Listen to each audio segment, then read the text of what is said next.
orang melihat Anies sebagai suatu masa depan yang baik bagi bangsa ini. Ada harapan Ada di situ, Pak, ya. harapan yang dilihat. Ada siapapun.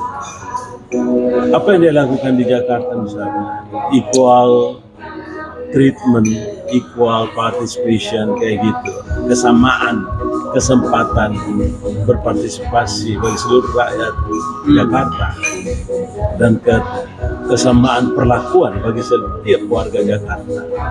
Itu saja sudah menunjukkan sesuatu kebesaran karena dia tidak terganggu oleh intrik, dia tidak terganggu oleh isu, dia tidak terganggu oleh tekanan-tekanan, tetapi dia berjalan bagaimana yang seharusnya dilakukan kepada masyarakat.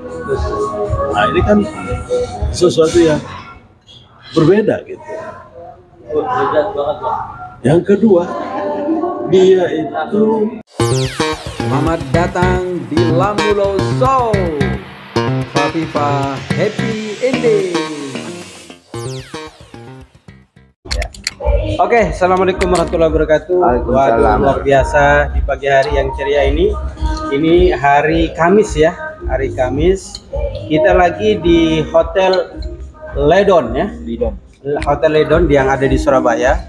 Kebetulan kita lagi ada tour ya bersama KIB Kuning Hijau Biru, yang dimana ini Sekber ini luar biasa sudah kemana, ke daerah-daerah ya, ke Makassar ya. Nanti lengkapnya nanti akan kita diceritakan oleh Bang Andri ya, selaku koordinator di mana jalan-jalan bersama KIB. Dan ini narasumber kita seluruh kampus ya, Go to Campus ya. Nah, oke. KIB Go to Campus ya. Jadi KIB Go to Campus ya. Kuning hijau biru bersama mahasiswa tentunya ya. Nah, semalam kita sudah mengadakan acara di Universitas Sunan Ampel ya. Alhamdulillah luar biasa ramai, dan kita Fafifa juga live. Nah, nanti kita akan tayang di channel KIB ya.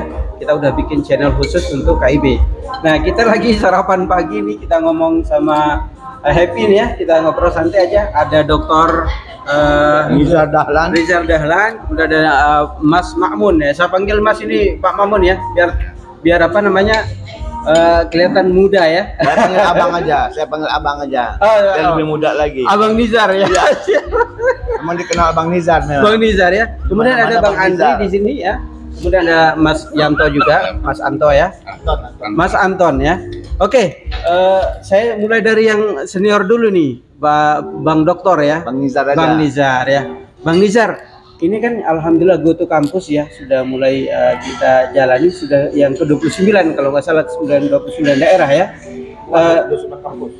29 kampus ya, 29 kampus. Betul. Gimana menurut Bang Nizar ini kegiatan KIB ini, Bang Nizar?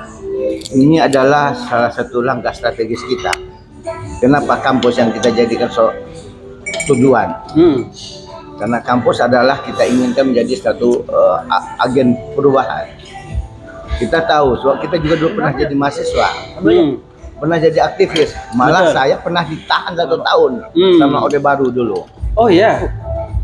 Jadi oleh sebab itu, kampus itu adalah teman kita, garda depan, adik-adik kita, dan kita harus ajak bersama-sama kita untuk membangun negeri ini lebih baik. Salah satu caranya itulah kita datang ke kampus-kampus, kita memberikan pengertian kepada mereka. Jangan kalian tidur.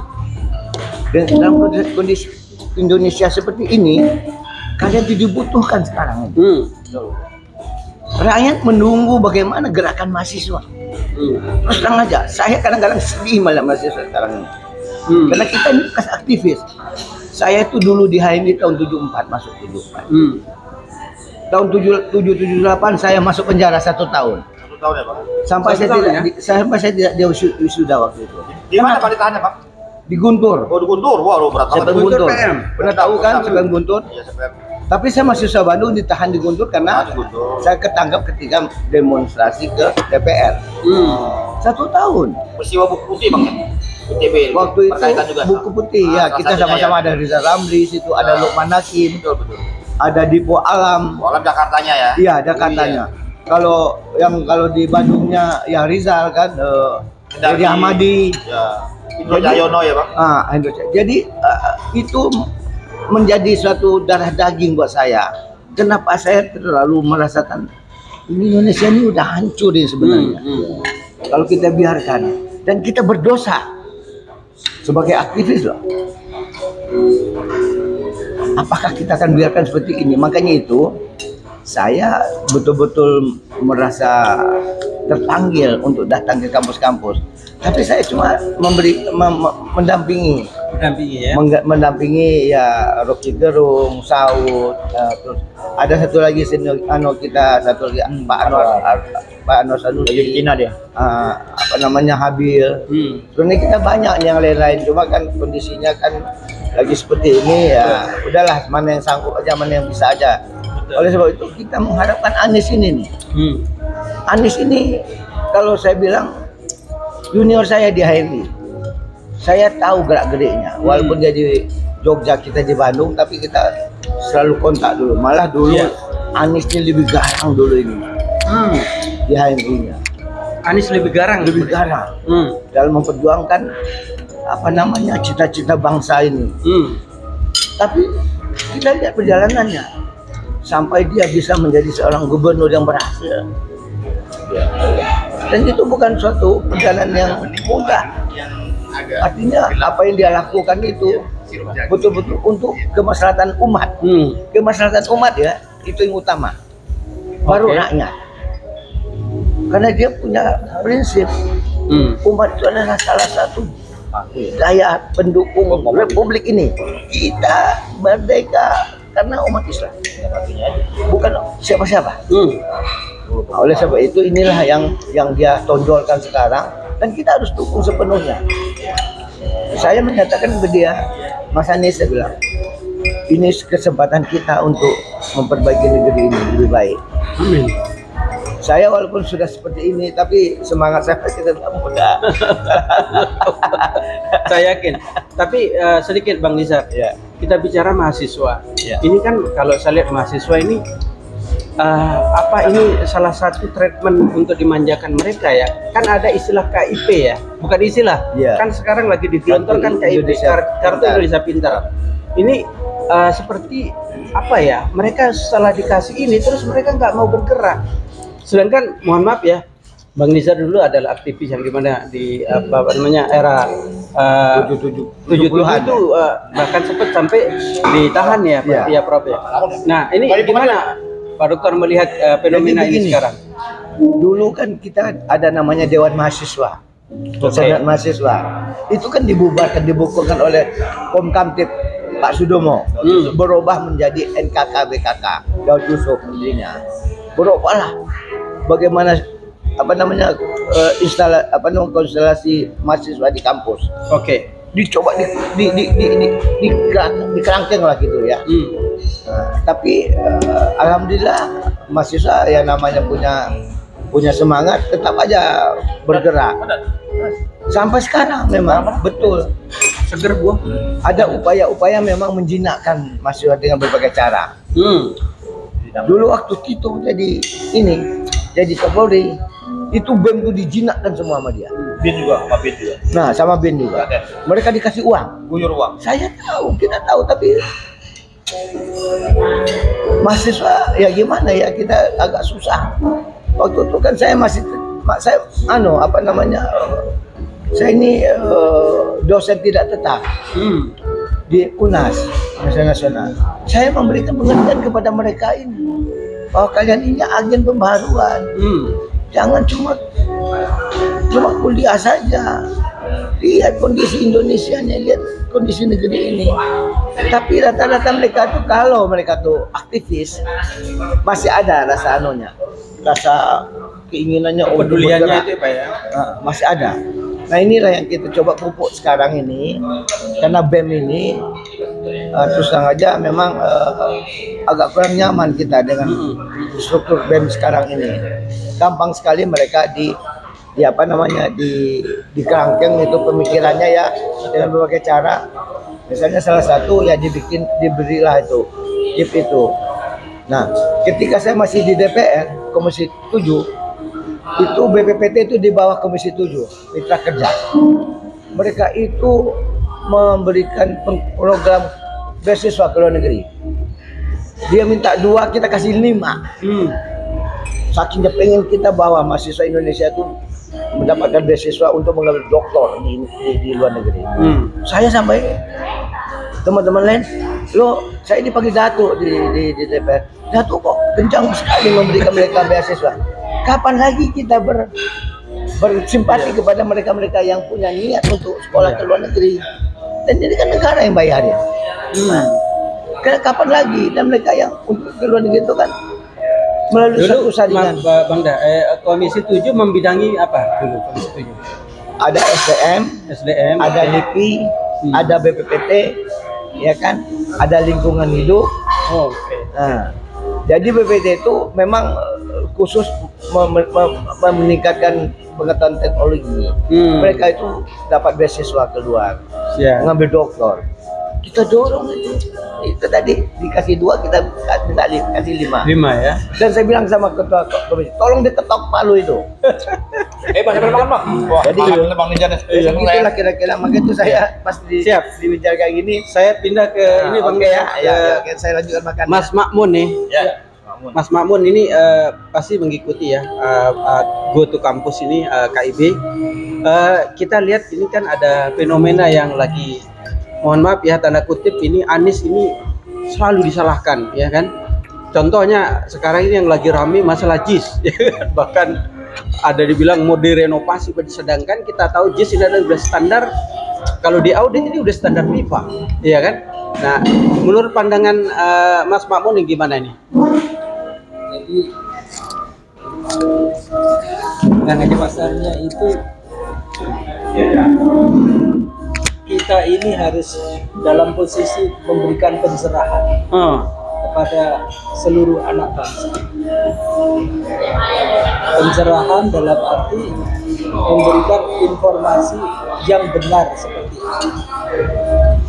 Mengapa itu diperlukan? Karena sekarang antara berita bohong dengan berita-berita yang di luar itu seperti dalam kondisi yang sangat sulit kita bedakan ya Pak ya. Kita bedakan. Betul sekali. Sulit kita bedakan.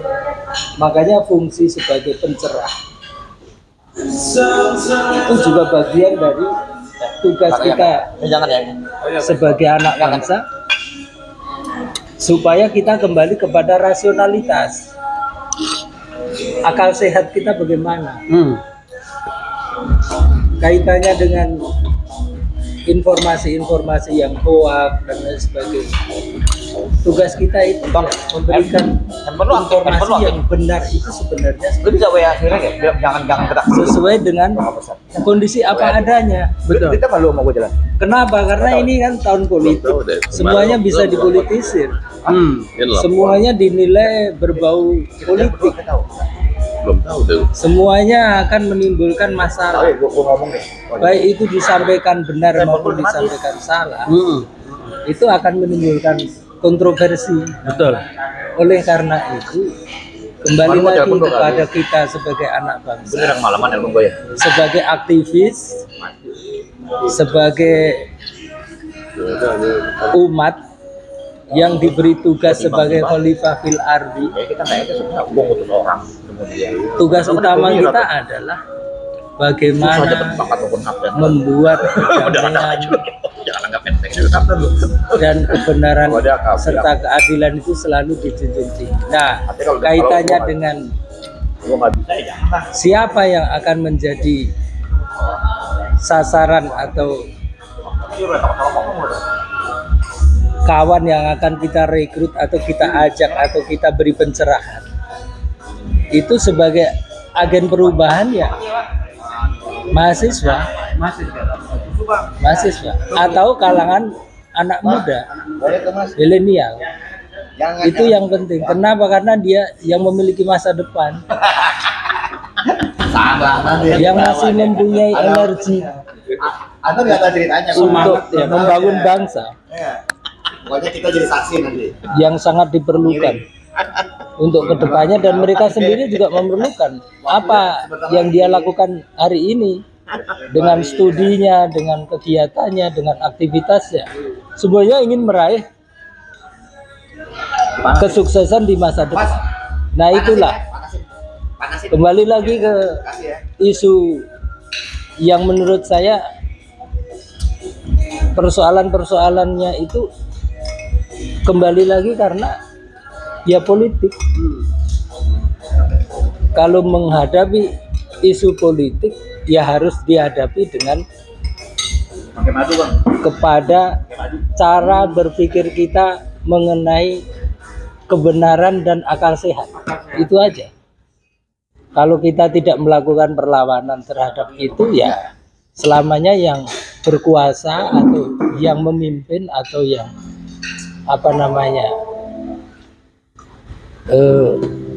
menjadi informasi yang dianggap benar itu adalah ya yang seperti itu. Oleh karena itu kembali lagi kepada kita semua sebagai anak bangsa, ayolah sama-sama minimal itu mempunyai kepedulian terhadap masa depan bangsa kita ini. Bagaimana sebaiknya ke depan, tentunya untuk anak cucu dan lain sebagainya. Saya rasa itu ya. Kalau mengenai isu yang macam-macam tadi terus terang aja itu ya kasualistis ya. Karena ada misi-misi politik di situ, itu jelas kental sekali karena ini tahun politik, apapun akan dihubungkan ke sana. Betul. Baik tuh ya, Mas Mahmud. Sebelum saya ke Bang Andri, ini tadi menyinggung mengenai agen perubahan adalah anak muda atau mahasiswa milenial ya. Kita lihat memang secara persentase ini kalau kita lihat baca data ini 60% pemilih kita adalah anak-anak milenial ya kan. Jadi saya melihat ini KIB luar biasa ya. KIB ini sudah mulai go to kampus, sudah ke 29 kampus. Artinya apa? Ini untuk memberikan kesadaran kepada mereka bahwa jangan alergi kepada politik. Karena mohon maaf di luar sana kita tahu sendiri Bang Nizar, Bang Makmun ya. Di mana ada juga yang antipati Pak. Karena apa? Mungkin mereka sudah kesuci dengan jangan masuk partai karena di partai itu ya kan politik itu licik macam-macam. Padahal itu cara-cara yang tidak benar menurut kita, menurut saya Bang Makmun. Gimana menurut pandangan Bang Makmun mengenai situasi yang anak-anak muda saat ini? Jadi selamanya ada pihak yang beramar ma'ruf nahi mungkar, mengajak kepada kebenaran dan mencegah kepada kemungkaran, dan di sisi lain pihak yang melawan atau mengingkari kebenaran itu sendiri. Itu sejak zaman Nabi kita juga begitu, sejak zaman dulu. Tetapi bagaimana dan apa yang harus dilakukan? Tetap harus menegakkan kebenaran, mengajak kepada kebaikan. Itulah yang harus dilakukan oleh setiap anak bangsa. Karena tidak mungkin orang yang baik akan mengajak kepada yang tidak baik. Betul. Orang yang punya visi misi amar ma'ruf nahi mungkar atau mengajak kepada kebaikan kebenaran itu selamanya akan ruhnya itu akan dipusatkan ke sana, difokuskan ke sana maksudnya. Apa yang dilakukan oleh tokoh-tokoh bangsa, para guru bangsa itu sebenarnya konsepnya itu mengajak kepada penegakan kebenaran itu. Nah, KIB itu salah satu dari komponen masyarakat yang atensi terhadap soal itu. Mengenai hasil dan tidaknya ya tergantung proses juga. Goalnya apa ya nanti kita lihat aja. Karena kalau saya melihat makin kesini itu makin objektif. Katakanlah kalau dihubungkan dengan pilpres, makin objektif. Pandangan kita makin melihat kepada siapa yang harus diberikan support dan siapa yang harus dikoreksi dan siapa yang harus diberikan evaluasi, katakanlah begitu. Karena kita menilainya secara objektif. Ya, di kampus ya, di itu tempat intelektual ya Pak ya. Iya. Karena masyarakat yang masih yang masih segar ya dalam artian persoalan mereka memang persoalan idealisme. bukan hanya realisme. Kalau sudah masyarakat umum kan realisme, ya realistis lah melihat. Tapi kalau masyarakat mahasiswa kan idealisme. Idealnya seperti ini. Kuliah itu seperti ini. Biaya kuliah seperti ini. Betul. Masa depan seperti ini. Pekerjaan yang akan diperoleh nanti seperti ini. Apa gelar yang mau dicapai? Apa namanya? Profesi yang akan dia raih. Itulah semuanya yang akan gapai. Saya rasa itu. Oh ya, tadi Mas. Siap. Oke ya. Oke, Pak Mas Makmun ya, saya panggil Mas ya. Pak Makmun ini adalah dulu sempat di DPP juga, ya kan, ketua DPP di P3 ya Pak ya. Iya. Oke, Bang Andri. Bang Andri ini selaku penggawa, boleh dibilang ini penggerak di KIB, ya, jadwal-jadwal mungkin udah berapa daerah, boleh diceritakan ke Papipa TV, sahabat-sahabat di luar sana, Bang ya. Terima kasih atas kesempatan yang diberikan oleh Papipa TV pada hari ini di Surabaya ya, kita tanggal 6 Juli 2023. Agendanya adalah sekretariat bersama IB kuning hijau biru. Jadi saya mau jelaskan sedikit ya soal KIB ini. KIB kita ini bukan KIB yang ada di partai koalisi pemerintah, yang Golkar, PAN dan P3. Siap. Dibilang koalisi Indonesia Bersatu itu KIB. Nah, KIB versi kita ini adalah KIB yang terdiri dari eksponen pengurus di 3 partai itu juga sebenarnya. Jadi ada yang dari Golkar, namanya Go Anies, ada yang dari PAN, namanya Amanat Indonesia, dan ada yang dari P3, namanya FKM, Forum Kabah Membangun.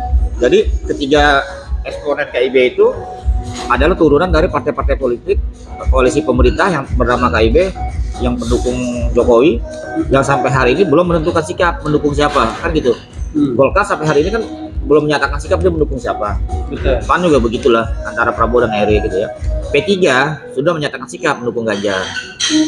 Nah, KIB yang kita hari ini adalah mendukung Anies Baswedan untuk menjadi calon presiden, untuk sebagai supporting Anies Baswedan.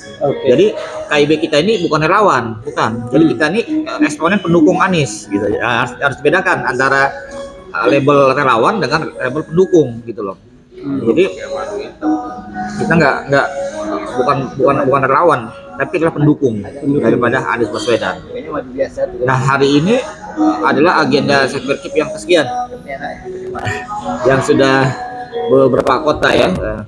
Kita memang sebenarnya agenda KIB yang Goes to Campus itu nggak hanya di kampus gitu loh. Artinya KIB nggak dibilang di kampus.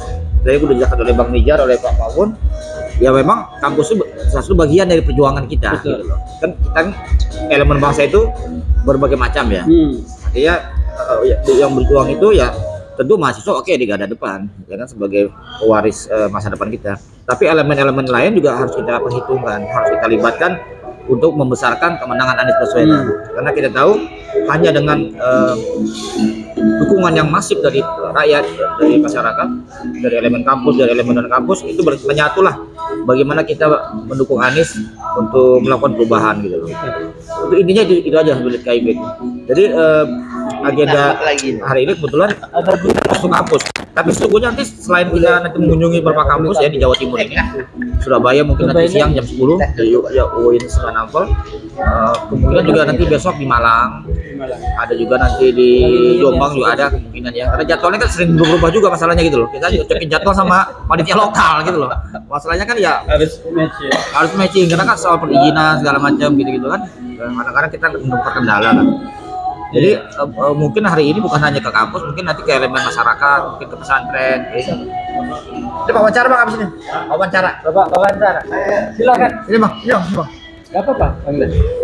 Jadi nanti kita jam 10 Goes to Campus KIB di UIN Sunan Ampel ya. Nah, seperti yang sudah KIB menghadirkan pembicara tetap yang namanya Rocky Gerung, Saud Sitomorang. Nah, hari ini ditambah oleh Bang Yasin Garah. Nah, kebetulan beliau dari Amarat Indonesia tadi, bagian dari KIB tadi yang elemen PAN ya, Partai Amanat Nasional. Sarin ya. Bang Saring tuh umumnya. Nah. Artinya bagi negara ini eksponen PAN yang mantan anggota DPR juga dan senior lah ya di politik nasional. Jadi kita berharap kenapa Ghost to Campus itu KIB supaya yang tadi dibilang oleh Bang Dijar oleh Bang Mamun bahwa kampus mahasiswa adalah garda depan untuk kita mendorong perubahan ini sehingga Anies Baswedan terutama mendapatkan hati di kalangan masyarakat terutama kampus ya, karena kita tahu kan tadi dibilang oleh Bung Hanan bahwa pemilu 2024 ini 52%-nya adalah generasi milenial. Generasi milenial itu artinya ya generasi muda, ya kan? Ada kampus itu bagian dari generasi milenial kalian. Ada 120 juta kalau nggak salah jumlahnya ya. Sangat besar. Itu curug pemilih sangat besar. Jadi kalau KIB bisa dapat separohnya saja udah hebat benar gitu. Udah sangat menjanjikan kemenangan kita gitu. Jadi kita nih memang berjuang untuk Anies ini bukan semata-mata hanya untuk kepentingan pribadi, apalagi kepentingan KIB. Tapi bagaimana dengan Anies itu adalah kita membawa misi perubahan. Jadi kita nih terus terang 9 tahun ini melihat banyak kesalahan dan kebobrokan yang dilakukan oleh rejim ini, dan hanya dengan Anies yang bisa melakukan perubahan. Kalau yang elemennya di dalam pemerintahan sama aja bohong kan gitu ya, nggak akan terjadi apa-apa gitu, hanya melanjutkan kebobrokan ini gitu loh. Kita berharap KIB ini bisa mendukung Anies sampai tuntas, sampai Anies dipilih dan dilantik. Kita paling penting itu loh. Kalau cuma dipilih doang nggak dilantik percuma kan. Kita berharap Februari mendatang Anies mendapat kemenangan, kalau perlu 1 putaran ya kan, supaya kita menghemat waktu dan energi dan biaya juga kan 1 putaran kan. Nah, pun 2 putaran ya kita siap saja gitu. Dan insya Allah kita juga bisa menyaksikan Anies Baswedan dilantik bulan Oktober 2024. Amin. Nah, begitu saja. Terima kasih. Assalamualaikum warahmatullahi wabarakatuh. Makasih Bang Andri. Wah ini Masya Allah, ini datang lagi kita sarapan pagi bareng-bareng ya Pak. Kita lagi ngobrol santai nih ya kan. Alhamdulillah. Panggilnya abang aja biar ini ya Bang Da. Ini semalam saya menyaksikan sendiri ya animo teman-teman di Surabaya ya, terutama yang di Sunan Ampel semalam ya kan. Jadi apa yang terjadi dengan mahasiswa atau anak-anak muda kita saat ini Bang Da? Kita lihat mereka ya kan, di satu sisi KIB ini mengambil ceruk yang luar biasa, Ghost to Campus ya kan, sudah 29 kampus ini di 5 daerah Bang Da. Ini alhamdulillah Bang Da, pandangannya seperti apa ini? Nah, ini kan dilakukan dalam rangka sosialisasi pemikiran. Banyak di antara anak muda kita yang ada hari ini, terutama kalangan mahasiswa, ini bersikap tidak peduli, tidak begitu peduli, diakibatkan karena tidak paham keadaan. Maka mari kita sama-sama membicarakan persoalan ini agar terang benderang. Siap. Masyarakat tahu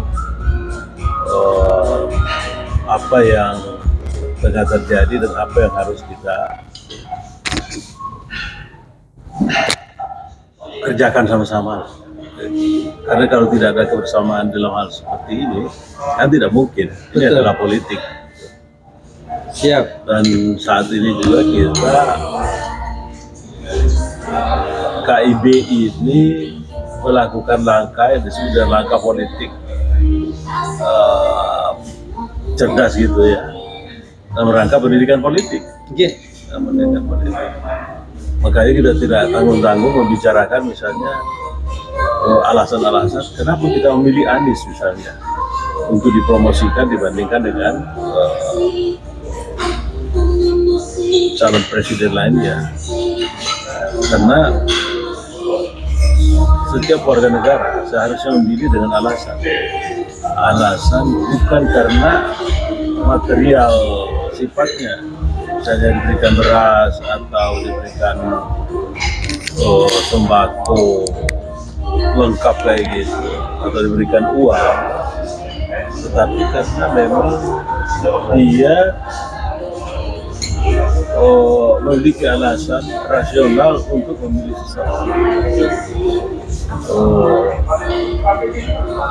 Hal yang sangat penting disadari bahwa dalam kenyataannya kehidupan kita ini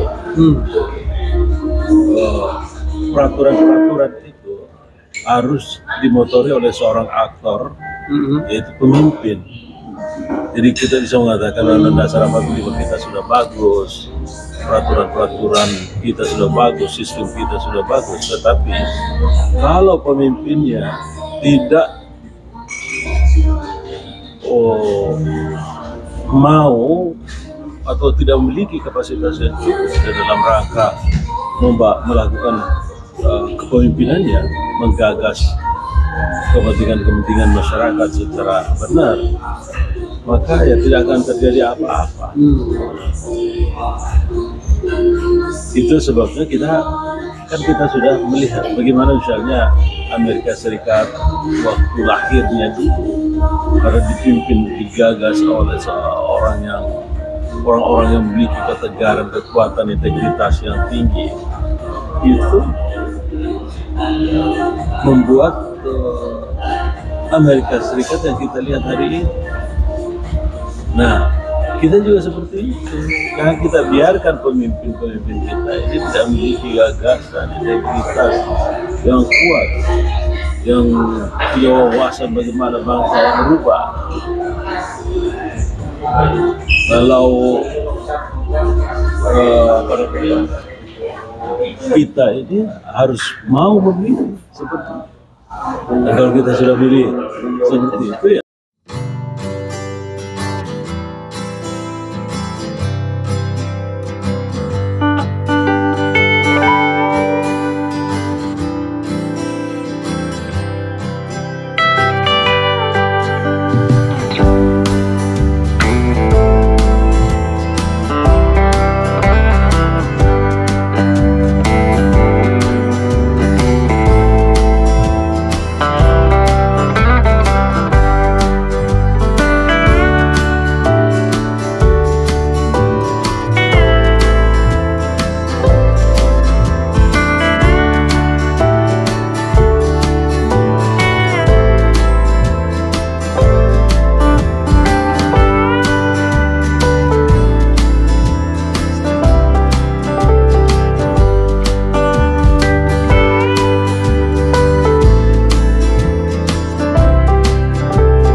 Berbeda gitu. Yang kedua, dia itu melihat visioner. Visioner itu artinya begini. Dia memahami problem-problem yang dihadapi oleh masyarakat. Dia tahu kira-kira bagaimana kehidupan masyarakat ini pasca dilakukannya sesuatu program, dan dia tahu bagaimana cara mengerjakannya. Itu seorang visioner. Dia tahu persis secara keseluruhan, mulai dari apa yang diharapkan akan terjadi dalam masyarakat pasca program itu dilaksanakan, sampai pada skenario bagaimana cara program itu saya akan terjadi, dan itu Anies. Masya Allah. Dan yang kedua, saya secara khusus pernah ngobrol Anies. Saya melihat kadang-kadang para pemimpin ini itu tidak tahan dipuji atau tidak tahan Langsung dicemooh. ini ya. Nah, kalau ada harapan saya kepada Anda cuma itu aja. Karena kenapa? Intelektualitas Anda kan tinggi. Dia menyambut dengan istilah tidak terbang karena dipuji dan tidak tumbang karena Karena direndahkan ya. dihujat. Dihujat ya. Nah ini kan tidak gampang orang mendapatkan orang yang seperti itu. Ini mudah kita sebut, tapi dalam kenyataannya tidak gampang. Dan itu ada di Anies gitu. Ada di pribadi Anies. Nah, dengan kriteria-kriteria seperti ini siapapun sebenarnya melihat akan memberikan penghormatan. Makanya penghormatan yang diberikan oleh misalnya Augsburg itu adalah penghormatan sebagai akibat dari perilaku, sebagai akibat dari sikap-sikap Anies, sebagai akibat dari kerja-kerja Anies selama ini. Tidak datang dengan sendirinya. Tidak ada pemikiran misalnya bagaimana mendorong-dorong Anies kayak gitu. Mereka objektif. Tapi ketika melihat itu, mereka boleh melihat masa depan. Nah, ini kesempatan buat kita untuk bermitra dengan Indonesia dengan baik, dengan hari. Karena kenapa? Ada perlakuan yang baik, yang benar. Saya kira itu. Siap Bang Dah. Baik, kita sudahi aja, kita langsung sarapan aja, tambah sarapan lagi. Terima kasih Bang Dah ya. Kemudian Mas Mamun, ini semua saya panggil Bang Dah sama Mas biar semua mudah. Oke, sahabat Papua di seluruh tanah air, itu perbincangan kita pada pagi hari ini. Kebetulan Bung Rocky Gerung belum turun juga, ada Bang Saud Situmorang, kemudian ada ketum kita Bang Habil ya, belum turun. Jadi nanti kita akan bincang juga sama beliau. Kita tunggu ya. Dan hari ini jangan lupa jam 10 kita ada di Sunan Ampel ya. Ya Pak ya? Universitas Sunan Ampel. Insya Allah semalam kita terkonfirmasi sudah 1000-an mahasiswa akan menunggu kita untuk sama-sama sekali lagi kita akan memberikan pencerahan kepada anak muda ya kan mengenai politik, mengenai perubahan. Karena anak muda adalah tempatnya agen perubahan itu sendiri. Oke ya. Terima kasih. Assalamualaikum warahmatullahi wabarakatuh.